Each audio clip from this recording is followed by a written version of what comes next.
নমস্কার বন্ধুরা, আমাদের চ্যানেলে বাস্তুশাস্ত্রে নতুন একটি ভিডিওতে আপনাদের সকলকে জানাই স্বাগত।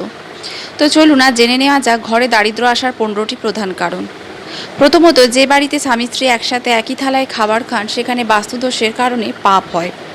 এমন বাড়িতে মা লক্ষ্মী বাস করেন না এবং দারিদ্র বিরাজ করে। সেই বাড়িতে কেউ সুখে থাকতে পারে না এবং সবসময় ঝগড়াঝাটি হয়। দ্বিতীয়ত, বাড়িতে খাবার বা পানীয়, বিশেষ করে নোনতা খাবার যদি কালো পিঁপড়ে দেখা দিতে শুরু করে তাহলে বুঝবেন আপনার ভবিষ্যৎ সময় খারাপ হতে চলেছে। এই কথাটি আজ থেকে নয়, বহুদিন ধরেই চলে আসছে, তাই এ বিষয়ে সতর্ক থাকুন। তৃতীয়ত, দাঁড়িয়ে থাকা অবস্থায় বাথরুম করা বাস্তুদোষ হিসেবে বিবেচিত হয়। কারণ আমরা যখন দাঁড়িয়ে বাথরুম করি তখন বাথরুমের ছিটা আমাদের পায়ে পড়ে এবং আটকে, এটাকে বাস্তুদোষ বলে মনে করা হয়। এর কারণে ঘরে দারিদ্র আসতে পারে। তাই দাঁড়িয়ে বাথরুম করতে কষ্ট হলেও দাঁড়িয়ে বাথরুম না করে বসে বাথরুম করুন। আপনি যদি এটা এড়াতে চান তবে বসে থাকা অবস্থায় বাথরুম করুন এবং বাথরুমের ছিটা যাতে আপনার পায়ে পড়তে দেবেন না। চতুর্থত, এমন একটি ঘর যেখানে মহিলা সবসময় রাগান্বিত থাকে এবং কখনোই খুশি থাকে না, সেখানে দেবী লক্ষ্মীর কৃপা নেই। যে পরিবারে মহিলারা সবসময় হাসি খুশি থাকে সেই পরিবারে লক্ষ্মীর কৃপা থাকে এবং সেই পরিবারে দারিদ্র থাকে না। ঘরে যদি সবসময় ঝগড়া হয় তাহলে বুঝবেন আপনার ঘরে দারিদ্র ঢুকছে বা ঢুকে পড়েছে। আপনি হয়তো ভাবছেন ছোটোখাটো ঝগড়াঝাটি তো সব বাড়িতেই থাকে, তাহলে কি সব ঘরেই দারিদ্র থাকে? এখানে একটি নির্দিষ্ট সময়ের কথা বলা হয়েছে, যেমন সকাল সন্ধ্যা খাওয়ার সময় বাড়িতে কোনো শুভ কাজ চললে যদি ঝগড়া হয় তাহলে তা ঘরে দারিদ্র নিয়ে আসে। ষষ্ঠত, ভাঙা পাত্রে খাবার রান্না করা এবং খাওয়ার ফলে ঘরে দারিদ্র অভাব আসে। ভাঙা পাত্রে খাবার খেলে বাস্তুদোষ হয়। এছাড়াও যারা 40 দিনের বেশি চুল রাখেন তাদের ওপর দেবী লক্ষ্মী ক্রুদ্ধ হন। অতএব 40 দিনের আগে আপনার চুল কাটা উচিত। সপ্তমত, আপনি যদি আপনার ঘরের দরজার দিকে পা রেখে ঘুমন তবে বাস্তু অনুসারে এটি মোটেও ঠিক নয়। এতে মা লক্ষ্মী আপনার ঘরে আসেন না, বা এলেও দরজার সামনে পা দেখে সেখান থেকে ফিরে যান। অষ্টমত, আপনার বাড়িতে থাকা ভাঙা ঝাড়ু দারিদ্র্যের কারণ হতে পারে। তবে ঝাড়ু ভেঙে গেলে বা ছোট হয়ে গেলে সে দারিদ্র্য আসবে এমনটা নয়। তবে ঝাড়ু দেওয়ার সময় যদি ঝাড়ুর কিছু অংশ ভেঙে ঝাড়ু থেকে আলাদা হয়ে যায় তাহলে দারিদ্র্য আসতে পারে। কারণ দেবী লক্ষ্মী ঝাড়ুর মধ্যে অবস্থান করেন এবং ঝাড়ু দেওয়ার সময় এর অংশ খুলে পড়া বা ছড়িয়ে পড়া একটি অশুভ লক্ষণ। নবমত, যদি আপনার বাড়িতে কোনো জলের কল খারাপ থাকে এবং তা থেকে সবসময় টপ টপ করে জল পড়ে তবে তা অশুভ বলে বিবেচিত হয়, যা নেতিবাচক শক্তির সঞ্চালনা বাড়ায় এবং আপনার বাড়িকে দারিদ্র্যের দিকে নিয়ে যায়। তাই যদি আপনার বাড়ির কোনো কল খারাপ থাকে এবং জল পড়ার শব্দ হয় তবে আপনার এটি মেরামত করা উচিত। দশমত, মাকড়সার জাল দারিদ্র প্রবেশ করে। মাকড়সার জালের কারণে দারিদ্র প্রবেশ করে, কারণ নেতিবাচক শক্তি মাকড়সার জালের মাধ্যমে সঞ্চারিত হয়। সেই জন্য যদি আপনার বাড়িতে মাকড়সার জাল থাকে তবে আপনার সতর্ক হওয়া উচিত। আপনি যদি দারিদ্র দূর করতে চান তবে আপনার ঘর পরিষ্কার পরিচ্ছন্ন রাখুন এবং এর পাশাপাশি আপনার বাড়ির চারপাশ পরিষ্কার রাখুন, যার ফলে আপনার ঘরে দেবী লক্ষ্মী প্রবেশ করবেন এবং আপনার দারিদ্র দূর হবে।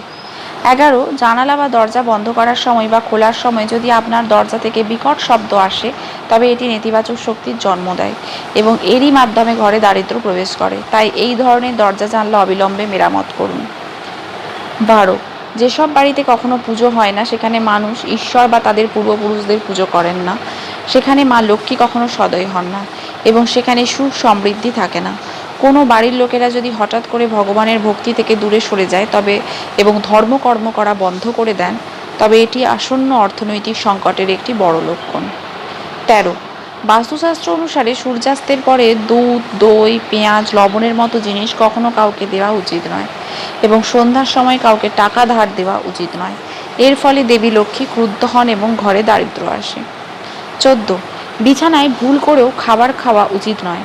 এর কারণে দেবী লক্ষ্মী খুব ক্রুদ্ধ হন এবং বাড়িতে সুখ শান্তি চলে যায়। এছাড়া বাস্তুশাস্ত্র অনুসারে কেউ যদি রাতে এঁটো পাত্র রেখে ঘুমোয় তাহলে মা অন্নপূর্ণা ক্রুদ্ধ হন। 15, যে বাড়িতে বড়দের অপমান করা হয়, তাদের যত্ন না নেওয়া হয় তবে সেখানে দারিদ্র আসতে সময় লাগে না। যদি বাড়ির বড়দের বারবার অপমান করা হয় তাহলে ধরে নিন যে দারিদ্র ঘরে ঠোকাঠুকি করছে। এছাড়া যে বাড়িতে নারীদের সম্মান করা হয় না সেই বাড়িতে শুক্র ও চন্দ্রের অশুভ কারণে দারিদ্র বিরাজ করে। সুতরাং বাস্তুশাস্ত্র অনুসারে ঘরের প্রবেশপথে কখনোই ডাস্টবিন রাখা উচিত নয় এতে ঘরে বাস্তু দোষ দেখা দিতে পারে। মা লক্ষ্মীও ক্রুদ্ধ হন।